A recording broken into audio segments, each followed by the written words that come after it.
Oil pulling அது எப்படி பண்ணுறது? காலையில் எழுந்ததும் எதுவும் சாப்பிடாமல் இதயம் வளத்தை வாயில ஊத்தி நல்லா கொப்பளிக்கணும், அப்புறம் அதை துப்பிடணும். இதுதான் ஆயில் புல்லிங்.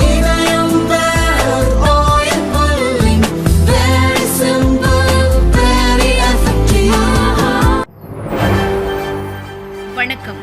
செய்திச் சுருக்கம்.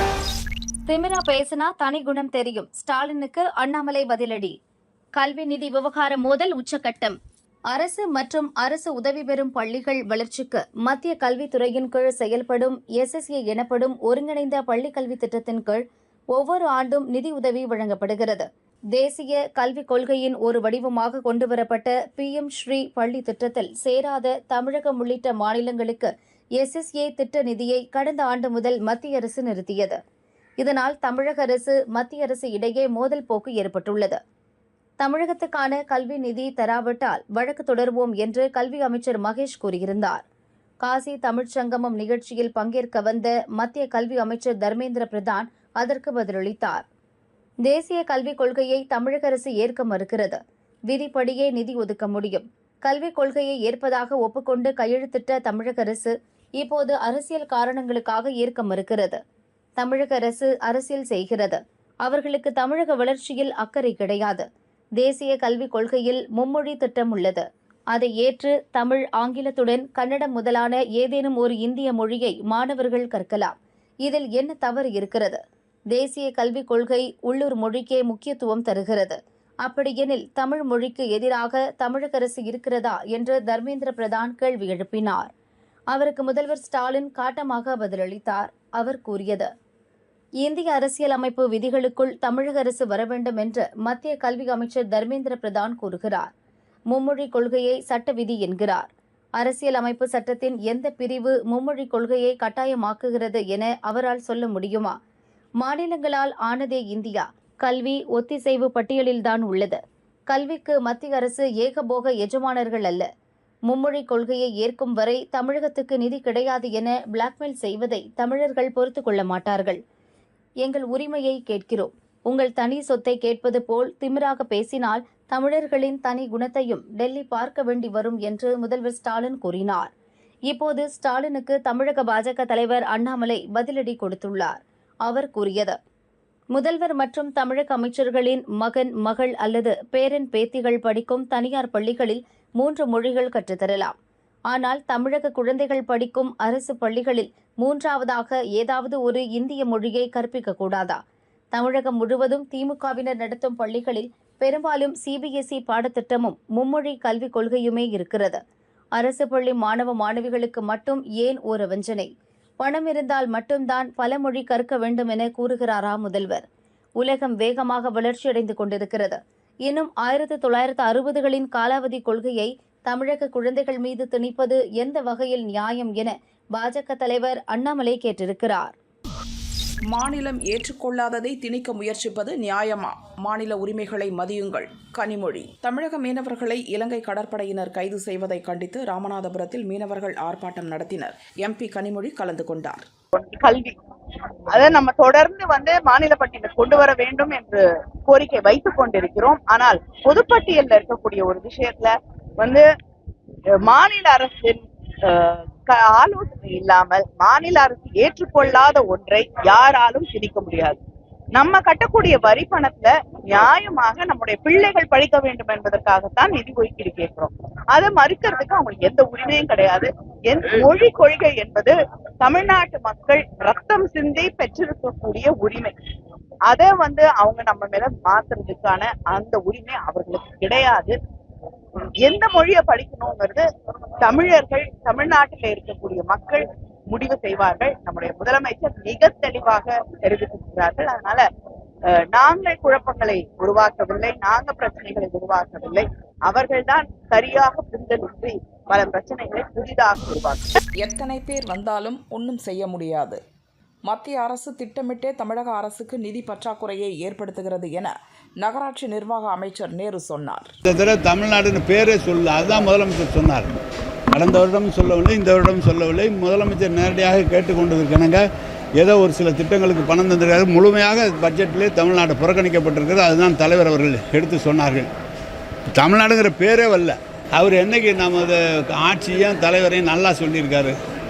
என்றைக்குமே அவர் சொன்னதில்லை, நல்லா சொன்னதில்லை.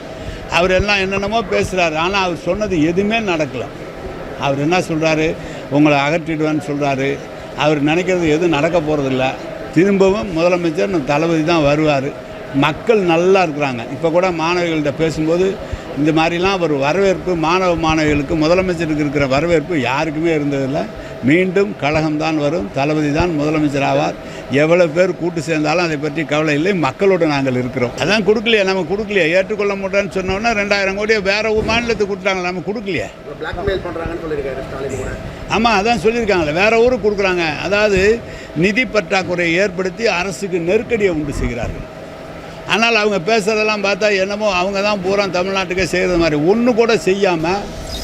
மும்மொழி கொள்கையை திணிப்பதில் உறுதியாக இருக்கும் மத்திய அரசு, பறிபோகும் மாநில அரசின் உரிமை. அரசு பள்ளிகளில் மும்மொழி கல்வியை கட்டாயமாக்கும் தேசிய கல்விக் கொள்கையை ஏற்றால் மட்டுமே தமிழகத்துக்கு நிதி கிடைக்கும் என மத்திய கல்வி அமைச்சர் தர்மேந்திர பிரதான் சொல்வது ஏற்க முடியாதது என பாமக தலைவர் அன்புமணி கூறியுள்ளார். புதிய கல்விக் கொள்கையின் ஓர் அங்கமான PM ஸ்ரீ பள்ளிகளை தமிழக அரசு திறக்க வேண்டும், அவற்றில் மும்மொழி கொள்கையை நடைமுறைப்படுத்த வேண்டும் என்ற நிபந்தனையை தமிழக அரசு ஏற்க மறுத்துவிட்டது. இதனால் ஒருங்கிணைந்த கல்வி திட்டத்தின்படி தமிழகத்திற்கு வழங்க வேண்டிய 2401 கோடி ரூபாய் நிதியை வழங்காமல் பல மாதங்களாக மத்திய அரசு இழுத்தடிக்கிறது. இந்த விஷயத்தில் தனது நிலைப்பாட்டை மாற்றிக்கொள்ளாமல் மும்மொழி கொள்கையை திணிப்பதில் உறுதியாக இருக்கிறது என்பதைத்தான் மத்திய அமைச்சரின் கருத்தும் காட்டுகிறது. கல்வி பொதுப்பட்டியலில் இருக்கும் நிலையில் தேசிய கல்விக் கொள்கையை வகுக்க மத்திய அரசுக்கு எவ்வளவு அதிகாரம் உள்ளதோ அதே அதிகாரம் மாநில அரசுக்கும் உள்ளது. இது மாநில அரசின் உரிமை. இதை மத்திய அரசு மதிக்க வேண்டும். மும்மொழி திணிப்பு என்ற போர் தமிழகத்தின் மீது 80 ஆண்டுகளுக்கும் மேலாக தொடுக்கப்படுகிறது. ஒவ்வொரு முறையும் தமிழக மக்கள் தான் ஜெயிக்கின்றனர். ஒருங்கிணைந்த கல்வி திட்டத்தின் கீழ் தமிழகத்துக்கு நிதி வழங்க வேண்டியது மத்திய அரசின் கடமை. அந்த நிதி தமிழக குழந்தைகளுக்கு கல்வி வழங்கத்தானே தவிர புதிய கல்விக் கொள்கையை செயல்படுத்தவோ முன்மொழி கொள்கையை நடைமுறைப்படுத்தவோ வழங்கப்படும் வெகுமதி அல்ல. இரண்டையும் இணைத்து மத்திய அரசு குழப்பிக்கொள்ளக்கூடாது. மத்திய அரசு நிதி ஒதுக்காததால் அரசு பள்ளிகளில் படிக்கும் பெண் குழந்தைகளின் பாதுகாப்பு தொடர்பான பல திட்டங்கள் செயல்படுத்தப்படாமல் கிடக்கின்றன. எனவே நியாயத்தையும் மாநில அரசின் உரிமைகளையும் மதித்து தமிழகத்திற்கு வழங்க வேண்டிய நிதியை மத்திய அரசு உடனே வழங்க வேண்டும் என்றும் அன்புமணி வலியுறுத்தியுள்ளார். லிப்டில் சென்ற கடலூர் MP, பாதியில் சிக்கிய திக் தருணம்.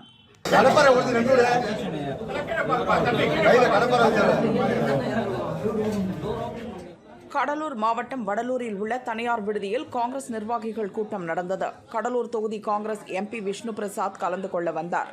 3வது மாடியில் கூட்டம் நடைபெற்றதால் நிர்வாகிகளுடன் லிப்டில் சென்றார். அப்போது லிப்ட் பழுதாகி பாதியிலேயே நின்றுவிட்டது. அதிர்ச்சி அடைந்த நிர்வாகிகள் போன் மூலம் வெளியே இருந்த நிர்வாகிகளுக்கு தகவல் தெரிவித்தனர். இதனிடையே லிப்டில் சிக்கிய பதட்டத்தில் நிர்வாகி சந்திர கோதண்டபாணி, நகர தலைவர் பலராமன் ஆகியோர் மயங்கியுள்ளனர். MP விஷ்ணு பிரசாத் டாக்டர் என்பதால் லிப்டிலேயே அவர்களுக்கு முதலுதவி செய்தார். தீயணைப்பு மீட்பு குழுவினர் லிப்ட் கதவை உடைத்து சுமார் 1 மணி நேரத்திற்கு பின் MP விஷ்ணு பிரசாத் உள்ளிட்டோரை பத்திரமாக மீட்டனர்.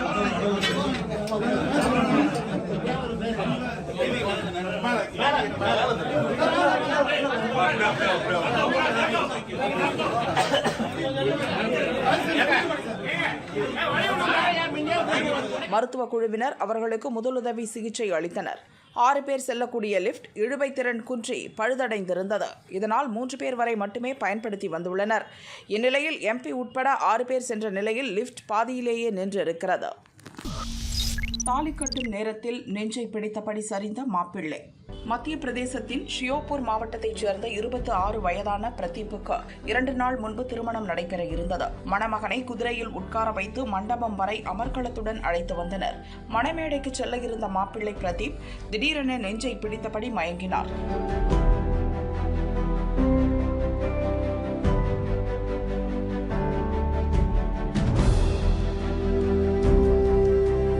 உடனிருந்த உறவினர்கள் அவரை தாங்கி பிடித்தனர். அவரை எழுப்ப முயன்றனர். அசைவு இல்லை. உடனடியாக மருத்துவமனைக்கு கொண்டு சென்றனர். ஆனால் அவர் ஏற்கனவே இறந்துவிட்டதாக டாக்டர்கள் கூறியுள்ளனர். ஊர்வலத்திற்கு முன்பு ஆடி பாடி மகிழ்ச்சியாக வந்த மணமகன் மணமேடை ஏறும் முன் பரிதாபமாக இறந்தது சோகத்தை ஏற்படுத்தியது.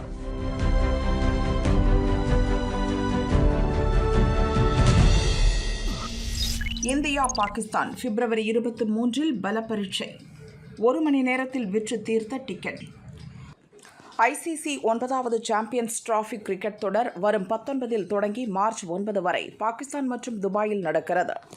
இந்த தொடரில் பங்கேற்க ரோஹித் சர்மா தலைமையிலான இந்திய அணி துபாய் சென்றுள்ளது.